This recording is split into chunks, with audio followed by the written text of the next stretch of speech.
Okey, bismillahirrahmanirrahim.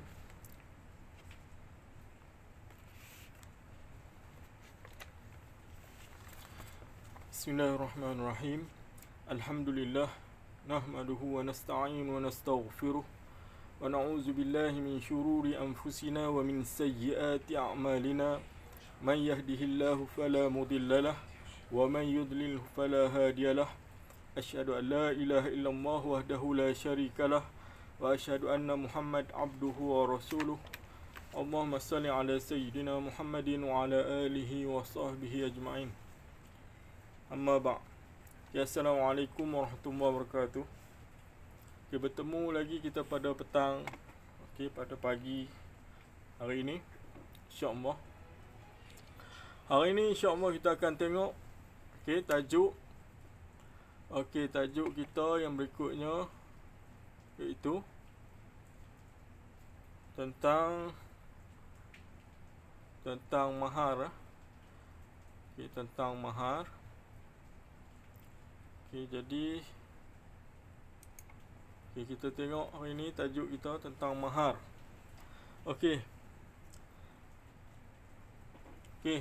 Sebagai pengertian, mahar dalam perkahwinan ialah pemberian yang wajib oleh suami kepada isteri dengan sebab perkahwinan, sebagaimana hadis Nabi SAW, "Al-tamis walau khataman min hadid." Maksudnya daripada riwayat Al-Bukhari, Rasulullah SAW bagi tahu kepada kita, carilah sesuatu walaupun sebentuk cincin besi. Jadi kita kena bagi mahar kepada bakal isteri kita ni. Mahar ni walaupun sebentuk cincin besi. Berdasarkan hadis tersebut, "Al-tamis walau qataman min hadid." Carilah sesuatu walaupun sebentuk cincin besi. Hadis riwayat Al-Bukhari. Seterusnya kita nak tengok kepada barang-barang yang boleh dijadikan mahar. Barang-barang yang boleh dijadikan mahar. Di sini kita boleh katakan benda-benda yang boleh dijadikan mahar. Pertama, wang. Wang ringgit. Yang seterusnya, harta benda.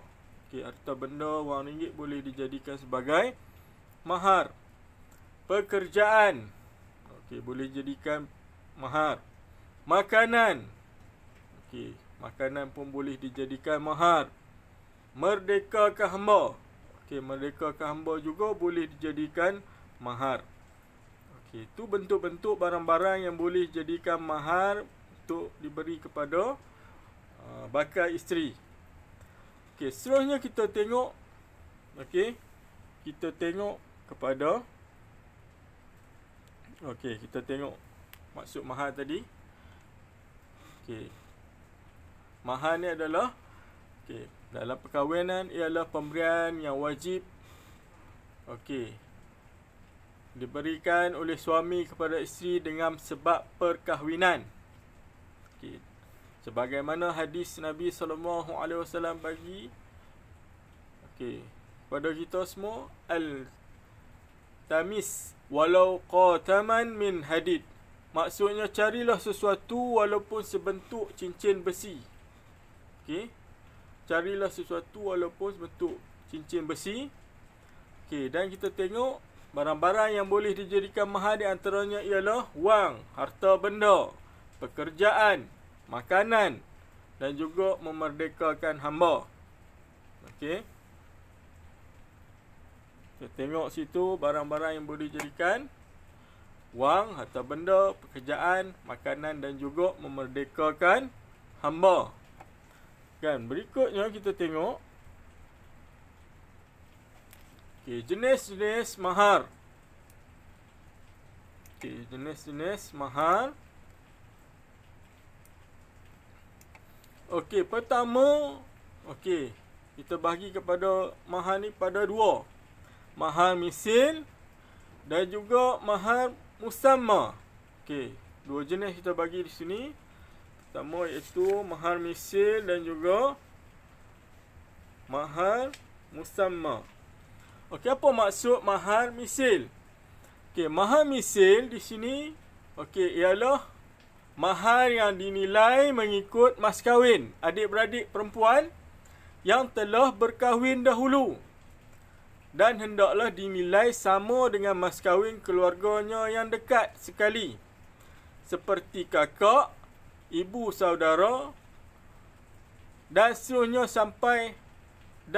di samping menilaikan keadaan perempuan itu sendiri pada segi kecantikan, kekayaan, pelajaran dan sebagainya. Okay, jadi mas kahwin ni ditentukan, kalau misil ni berdasarkan adik-beradik perempuan yang terdekat yang telah berkahwin, seperti kakaknya ataupun ibu saudaranya. Okey. Dan juga mahar ni juga boleh disampingkan menilai dalam keadaan perempuan tu sendiri, sama ada cantiknya, kayanya dan juga pelajarannya. Okey, itu maksud dia mahar misil. Okey. Yang berikutnya jenis mahar ialah kategori mahar musamma. Okey, mahar musamma yang telah ditetapkan dan telah dipersetujui oleh kedua belah pihak dengan tidak memandang kepada nilai mas kahwin adik-beradik perempuan. Okey, jadi kita sebut tadi dua jenis mahar. Mahar misil ni dan juga mahar musamma. Mahar misil adalah mahar yang kita tengok kepada mas kahwin yang telah ditentukan oleh adik-beradik yang telah berkahwin, sama ada kakak, adik perempuan ataupun mak saudara. Itu maksud mahar misil. Bagi mahar musamma ialah mahar yang dipersetujui di antara kedua belah pihak tanpa memandang nilai mas kahwin adik-beradik perempuannya. Okey, jadi clear lah di situ. Ada dua jenis mahar, iaitu mahar misil dan juga mahar musamma. Okey, seterusnya kita tengok kepada wajib mahar. Okey. Wajib mahar. Okey. Apabila suami menetapkan yang ia akan membayarkannya sebelum dukhul. Okey, maksud dukhul di sini ialah persetubuhan. Okey, jadi suami tetapkan dia akan bayar sebelum dukhul, persetubuhan, dan dipersetujui oleh pihak isteri. Okey, jadi suami bagi tahu sebelum dukhul, sebelum berlakunya hubungan seks di antara suami isteri, suami bagi tahu dia akan bagi mahar. Okey, jadi isteri bersetuju. Oleh yang demikian, isteri berhak melarang atau menghalang suami daripada menyetubuhinya. Okey, jadi bila tak bayar lagi, dah berjanji sebelum dukhul, okey, suami akan bagi. Okey, jadi bila dalam konteks dah berkahwin, okey, semasa suami berada dalam bilik nak melakukan hubungan suami isteri, jadi isteri boleh melarang. Okey, jadi maksud dia, isteri bagi tahu kata abang dah janji sebelum melakukan persetubuhan abang akan bagi apa? Suami kena bagi mahar. Okey, jadi di situ suami kena bayar mahar dahulu, kena lunaskan mahar dahulu sebelum berlakunya dukhul, ataupun persetubuhan ni, sehingga suami tersebut menentukan kadar mas kahwin yang akan diberikannya, sama ada dengan cara tunai ataupun hutang. Okey, jadi jika dijanjikan tunai, maka pihak isteri berhak menghalang suami tersebut dari menyetubuhinya sehinggalah dijelaskan mas kahwin tersebut.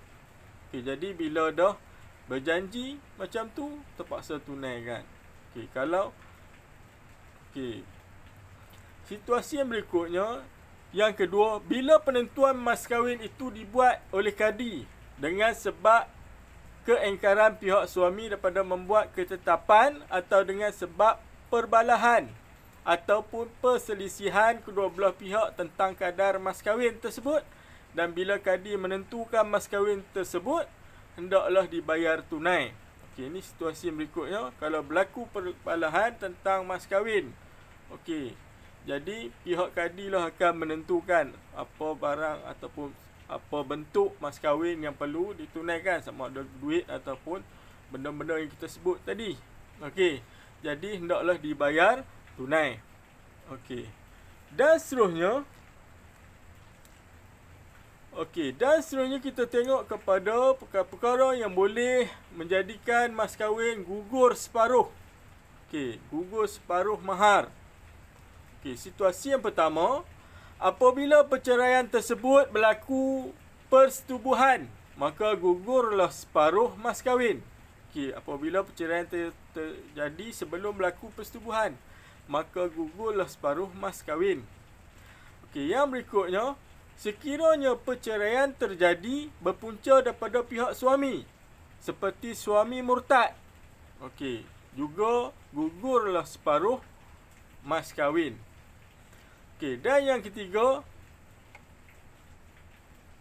tetapi sekiranya perceraian itu berpunca daripada pihak isteri, seperti suami memfasahkan perkahwinan tersebut dengan sebab kecacatan yang ada pada isteri, maka mas kahwin itu akan gugur semuanya jika belum lagi berlaku persetubuhan.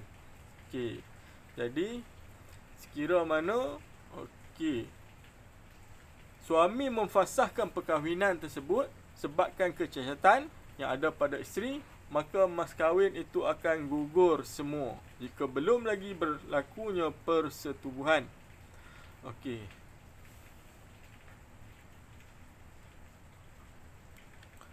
Dan berikutnya,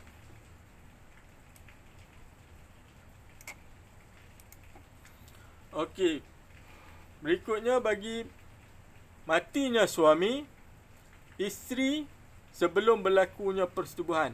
Jadi bila berlaku mati antara suami ataupun isteri sebelum berlakunya persetubuhan, jika suami meninggal dunia sebelum berlakunya persetubuhan, bila berlakunya persetubuhan, pihak waris suami wajib membayar mahar itu penuh.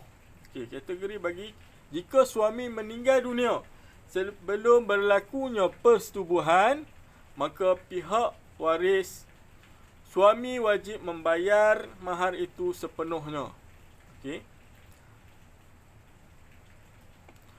Dan yang berikutnya, yang kedua, situasi kedua, jika seorang isteri meninggal dunia sebelum berlakunya persetubuhan, pihak suami wajib membayar mahar. Jika seorang isteri meninggal dunia sebelum berlaku persetubuhan, pihak suami wajib membayar mahar. Dan seterusnya kita tengok adalah tentang mut'ah. Berikutnya tentang mut'ah. Apa maksud mut'ah di sini? Mut'ah adalah satu pemberian daripada suami kepada isteri setelah menceraikannya. Pemberian ini adalah wajib diberikan sekiranya mana perceraian itu berlaku dengan kehendak suami, bukan kemahuan isteri. Jumlah pemberian itu adalah berdasarkan kepada persetujuan ataupun keredaan kedua-dua belah pihak, di samping mempertimbangkan keadaan keduanya, sama ada kaya atau miskin dan sebagainya, tidak kurang dari separuh mahar. Jadi ini maksud mut'ah, pemberian suami kepada isterinya yang telah diceraikannya. Pemberian ini adalah wajib lah, bagi seseorang suami. Kalau atas kemahuan suami tersebut. Atas kemahuan suami tersebut. Maksudnya suami yang menceraikan isteri. Bukan atas fasah yang diminta oleh isteri. Sebagaimana firman Allah Subhanahu Wa Taala dalam surah Al-Ahzab, ayat 49, Allah Subhanahu Wa Taala telah berfirman, A'udzubillahi minasyaitonirrajim. Bismillahirrahmanirrahim. Ya ayyuhallazina amanu idza nakahtumul mu'minat summa talaqtumuhunna min qabli an tamassuhunna fama lakum alayhinna min iddatin ta'taddunaha famatti'uhunna wasarrihuhunna sarahan jamila. Berdasarkan kepada